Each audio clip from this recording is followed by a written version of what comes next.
Hello दोस्तों, आप सबका स्वागत है मेरे चैनल पे। आज हम सीखेंगे कि ASP.NET में कुकीज़ को ऐड, रीड और डिलीट कैसे करें। आगे बढ़ने से पहले आप सभी से निवेदन है कि आप मेरे चैनल को सब्सक्राइब करें और बेल आइकन दबाना ना भूलें। तो चलिए शुरुआत करते हैं। सबसे पहले मैं HTML स्पैन में नेम का लेबल ऐड कर रहा हूँ। उसके बाद मैं एक टेक्स्ट बॉक्स ऐड कर रहा हूँ। इस टेक्स्ट बॉक्स का इस्तेमाल हम कुकी में वैल्यू स्टोर करने के लिए करेंगे।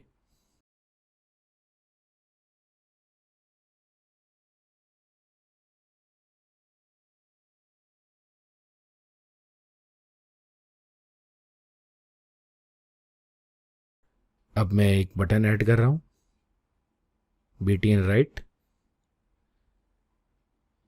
इस बटन का इस्तेमाल ब्राउज़र में कुकी ऐड करने के लिए होगा।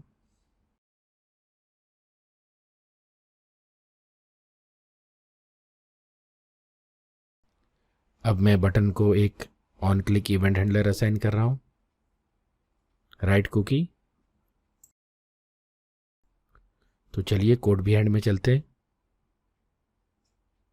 यहाँ पर मैं इवेंट हैंडलर राइट कुकी को डिफाइन करूँगा।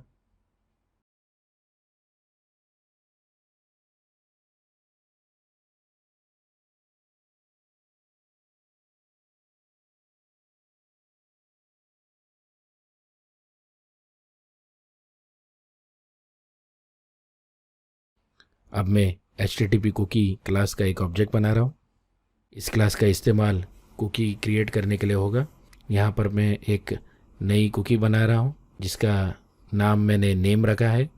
अब मैं उस कुकी में वैल्यू सेट कर रहा हूँ जो कि हमारे टेक्स्ट बॉक्स की वैल्यू है।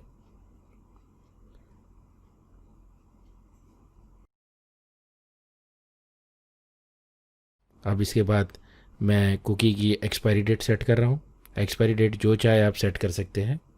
यहाँ पर मैं 30 दिन बाद की एक्सपायरी डेट सेट कर रहा हूँ, यानी आज से 30 दिन बाद ये कुकी खुद ब खुद एक्सपायर हो जाएगी। और सबसे आखिर में response.cookies.add मेथड इस्तेमाल करके हम कुकी को ब्राउज़र में ऐड करेंगे। तो चलिए हमारा इवेंट हैंडलर रेडी है। अब इसे रन कर चेक करते हैं।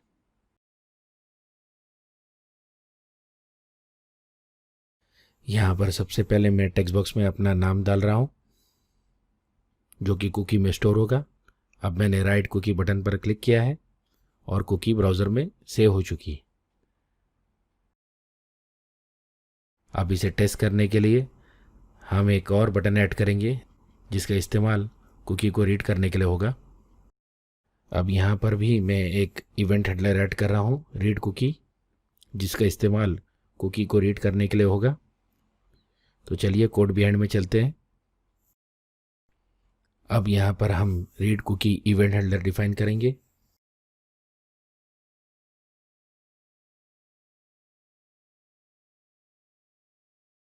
यहाँ पर भी मैं HTTP कुकी क्लास का ऑब्जेक्ट बना रहा हूँ, पर यहाँ पर हम नया ऑब्जेक्ट नहीं बनाएंगे, बल्कि जो कुकी हमने ब्राउज़र में सेव की थी उसी को फिर से रिट्रीव करेंगे। हम request.cookies कलेक्शन की मदद लेंगे। अब कुकी का वैल्यू रीड करने के लिए मैं इफ एल्स कंडीशन का इस्तेमाल करूँगा, ताकि अगर कुकी ब्राउज़र में प्रेजेंट ना हो तो हमें कोई एरर ना आए।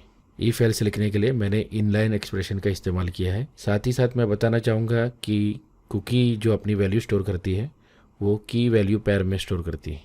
हर एक वैल्यू की एक की होती है और उसकी वैल्यू होती है, और इन दोनों को सेपरेट करने के लिए इक्वल टू ऑपरेटर का इस्तेमाल होता है। तो इसलिए मुझे वैल्यू फैच करने के लिए यहाँ पर उसे इक्वल टू ऑपरेटर को यूज़ करके स्प्लिट करना पड़ रहा है। एक बार वैल्यू रिट्रीव हो जाने के बाद अब मैं client script dot register startup script method का इस्तेमाल कर रहा हूँ जावास्क्रिप्ट रजिस्टर करने के लिए।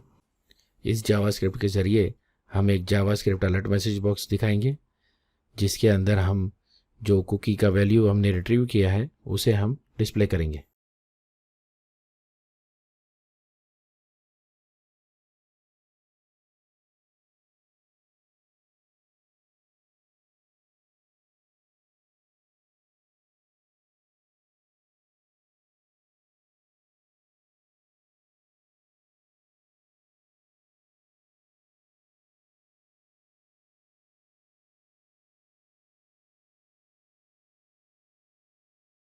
चलिए, हमारा इवेंट हैंडलर रेडी है।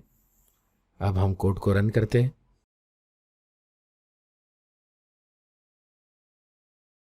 अब मैं रीड कुकी बटन को दबा रहा हूँ और आप देख सकते हैं कि अलर्ट मैसेज बॉक्स में मेरा नाम डिस्प्ले हो रहा है, जिसे हमने कुछ देर पहले सेव किया था। अब चलते हैं तीसरे और अंतिम पार्ट की ओर, जहाँ पर हम कुकी को डिलीट करेंगे। तो मैं एक बटन बना लेता हूँ, btn डिलीट। इसे भी मैं एक इवेंट हैंडलर असाइन कर रहा हूँ, रिमूव कुकी। चलिए चलते हैं कोड बिहाइंड में।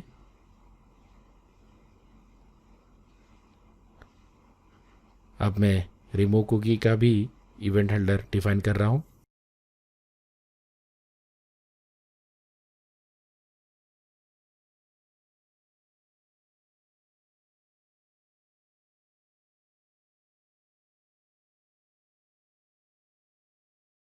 अब यहाँ पर भी मैं http कुकी क्लास का ऑब्जेक्ट बनाऊंगा और हम उसे request.cookies कलेक्शन से रिट्रीव करेंगे।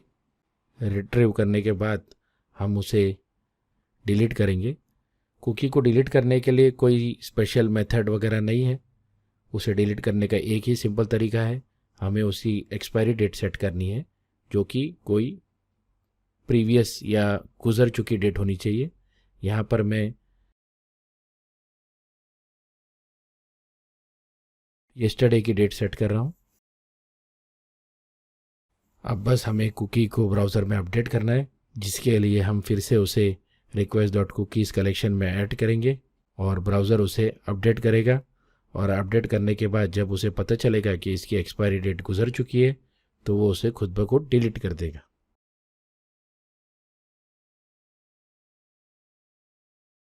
तो चलिए कोड को रन करके चेक करते हैं। यहाँ सबसे पहले मैं कुकी को रीड कर रहा हूँ।